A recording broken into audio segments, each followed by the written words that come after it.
Hey guys, and welcome to the new Minecraft console 1.8. That's right, so the Minecraft on the console has been updated to Minecraft 1.8.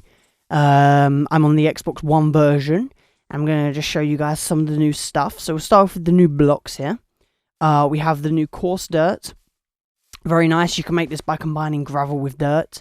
We have podzol, which we'll get to in the new biomes, which we'll get to some point. We have new types of wood. Now these were already in creative mode, but they've been implemented into survival. You can actually find these trees now. We have the acacia and we have the dark oak. Very, very nice. Here's the stairs and slabs already. We also have red sandstone. So we have red sand. You can make that into sandstone, the sandstone variants, sandstone stairs, and slabs, of course. We have some new stone types that have been implemented. These are, and I'll have the granite, andesite, and diorite in that order. And there are smooth variations of these. I really like these two. These two are very good blocks. I will be using these a lot. Very nice. This kind of makes me feel a bit sick, but it will have its uses. We shall see. We have pactice. Essentially, it has the same properties as normal ice, but it cannot melt. You see, it's kind of slippery. You slip around on it. Very, very nice. Very nice addition to the game. We have some new green blocks. Now, these come in a new dungeon. The Elder Guardian dungeon. It's the temple that spawns under the water. And, again, I'm going to have to... We have the sea lantern, prismarine, dark prismarine, and prismarine bricks. So very, very nice. Just new variations of green. And these are kind of a light blue. They go quite well with the ice. They go quite well with the white. And I'm just really looking forward to, in my survival series, putting these together. Very, very nice. They've also implemented the new slime block mechanics, and this is really cool for redstone users. I'm not a huge redstone user, but I plan on at least, having a go with these new slime blocks. They also have a bounce function, which is kind of cool. You can kind of bounce on these. So pretty cool. And yeah, they're kind of see-through, and you can make these through killing slimes, putting together slime balls. Very nice. If we go over to here, there was a little rabbit around here. Let's run away. We have the new doors. We have dark oak doors and acacia doors. Very nice. Although I'm pretty sure that's the new doors, am I right? Acacia and dark oak, yep. And they fit very well with the existing doors. I really like the dark oak texture. The acacia's kind of cool. But it's got a very specified use, I think. And of course, just to ensure you guys know, they've also implemented the new... They've also made in survival the fences and the gates and stuff. So, pretty cool. Pretty cool. These blocks are really cool. It's really nice to have these new blocks. Just for building sake, We have new flowers, and these new flowers are absolutely gorgeous. And I'm not going to remember what any of them are called because the update just came out. But we have dandelion, poppies, blue orchids. These, I believe, spawn... Some of these are biome specific. So the blue orchid, I know, spawns in...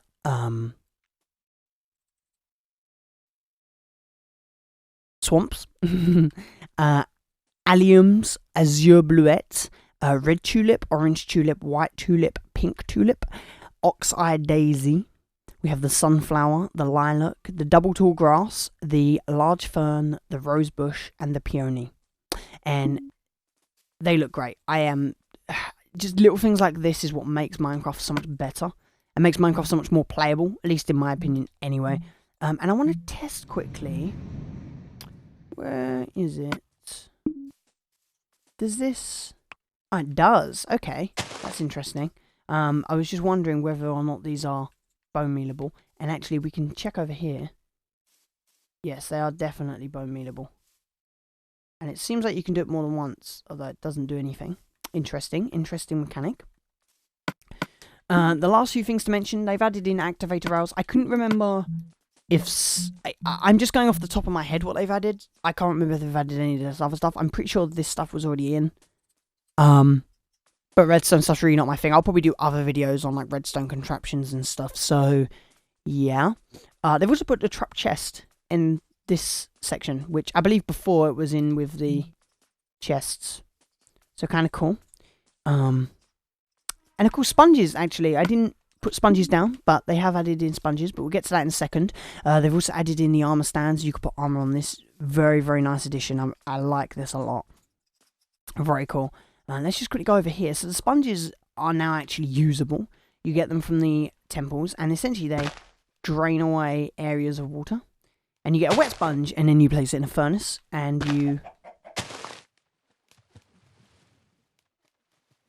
I mean, in theory, we can kind of do this one. And, yeah.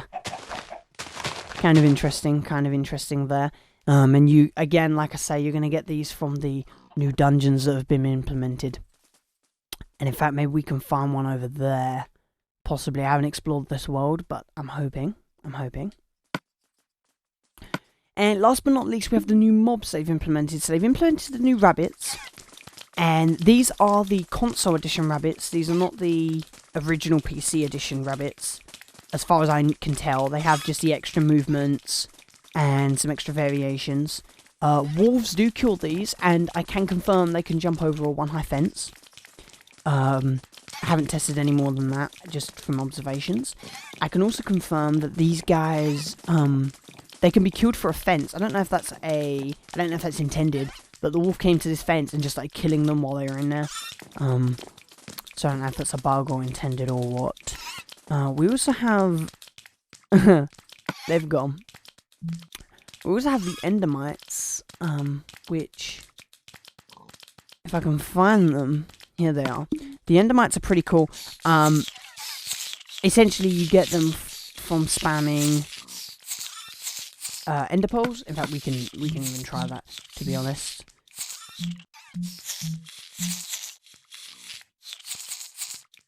Here we go, ender pearls. And let's spam a few ender pearls. And it has a random chance to spawn in an endermite. There we go, endermite. And he will chase you down in survival and damage you and stuff. Annoying, unnecessary, but kind of a fun addition, I think. And let's have a quick sleep here so we can see everything in its glory. And I was quite surprised they have not added in a spawn egg for the Ender Guardian. For the Elder Guardians, my apologies, sorry. And I don't know... I guess that's intentional, and that's fine if it is. It is a boss mob, I guess, so that makes sense. But we have the Elder Guardians here. They're kind of cool.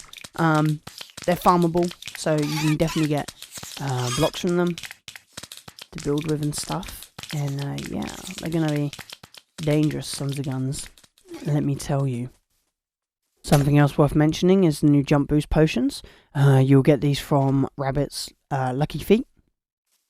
Kind of cool. I don't know how much use this is really going to have. I don't know how much I would actually ever use it, but kind of a fun idea nonetheless.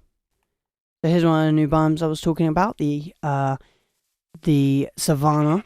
And this is a tiny little island Savannah, as you can tell, but the trees have indeed spawned here. They have quite a nice spawning pattern. I really like them. Something a little bit different. And yeah, it looks quite cool. So something else to note is they've changed the way that oceans spawn. They now have, there's several different types of oceans. You essentially have these original types of oceans, and then you have the deep oceans. And the deep oceans only spawn with gravel at the bottom. And they go a lot deeper now than the more shallow oceans do. So you can very clearly here see a difference between the two. I don't know the technical names. I found a roof forest here. The root forests are really nice. They will spawn with mushrooms, I believe, but this is quite a small one, just a tiny little island one. And the dark oaks grow in a 4x4 formation. They don't grow as a 1x1. They grow as a 4x4, so you can see they have really thick trunks, good for getting lots and lots of wood. They have changed the way that swamps spawn, so you're more likely to get this kind of swampy terrain now than previously. Previously, you know, it was kind of just ocean. Now we kind of have this new terrain generation. And as you can see, we have the azure bluets here. I think that's what they were called, am I right? Maybe I'm wrong. No, blue orchids. I'm completely wrong. So, villagers now have... They've changed the way villagers work. So villagers will only breed when they're ready to breed. And they will harvest crops themselves. And they'll feed crops to their fellow friends. And once they've eaten, I believe, 3 bread or 12 potatoes or carrots, they can then breed. And they now have professions. So this guy's a butcher, and he just trades in meats, as you can tell. We have a farmer here. He's got 4 trades unlocked already. He's offering wheat, potato, and carrots. Or he's offering bread for an emerald. They've just made it very much more specialised. Each of the villagers has more specialised trades. And again, getting them to breed, the way to automate it is to essentially make sure they have access to crops. You can, however, if you trade with them, that has a percentage, it has a chance to unlock their trades as well. So that's also something that can be done. And you can see what I mean. It does spawn with the mushrooms. The mushroom blocks have changed. Speaking of mushrooms, let's see if we can find them. They may not even be in the creative menu anymore. If they are, I'm possibly just not seeing them. But yeah, anyway, if you silk touch these, you get the version that has this texture on all sides, the red texture on all sides, which is interesting, especially if you're using it as a building block. It's something different, I suppose. Okay, I found several things in one. The first thing I found is a red desert. And basically these connect to the mesa biomes. So if we go over here, we'll see a mesa biome. The mesa biomes are very cool. They have updated the way that biomes spawn, so you're more likely to get a hot biome next to a hot biome, or a cold biome next to a cold biome, as an example. So it took me a while, but yeah. So these are the new mesa biomes. They have several different layers, and caves can even spawn in them as well, which is quite a nice addition. I quite like that. And yeah, you can see if we just break through, there's several different layers. There's the red, there's the orange, there's grey, and they have the original as well, so you can dye that whatever colour you like. And that's where red sand spawns too, as you can tell. Got the red sand spawning there. But over here, Elder Garden Temple, we can see, yeah, there's one of these guys, one of the Elder Guardians. Let's go and have a quick... Oh, and there's that guy, kind of glitching through. Interesting. Let's have a quick exploration in here. So each one is different. It's essentially, it's generated like how the rest of the game, like how the rest of the dungeons in the game are generated. And what's really nice is in the middle of these, once you've killed the ender guys, there's blocks of gold. Well, that's very kind of an unimportant aspect. You know what, let's get out of here. For the sake of just showing you the Elder Guardians, let's just break into one. Here is he? No. Where is the guy? Right here. You can see him poking through. You can kill these guys. You will get experience. They also drop sponges, and there are sponge rooms too. But I'd have to confirm that I'm correct when I say that. Can't be too sure. And this is essentially how you would create the farms. You would just create a perimeter around this, drain out all the water, cut down all the blocks, kill the guys, and then you move on from there. So yeah, that's how the farms are created. The Guardian farms, in order to get you basically farm these blocks, is essentially how it works. Oh my god. Oh, look how cool this is. Flower forest. So tasty. We can actually sleep here. Oh, lovely. Sleeping in the flower forest. Yeah, it's very nice, very nice. So, like I say, there's kind of mini technical biomes as it was. So this is a flower forest, even though in terms of terrain generation, it's the same as, say, over here. Wolves were chasing down that skeleton. And I believe skeletons will openly run away from wolves as well. So subtle AI changes that have happened to the game. These are the new forests. They spawn with the moss stone. They also spawn with the really tall spruce trees. Yeah, it's a really cool thing, and of course pods are all over the floor. It looks really cool. I love this biome so much. Like, I'm very tempted to build in it in a survival world, and at some point we will, but there's a lot to explore.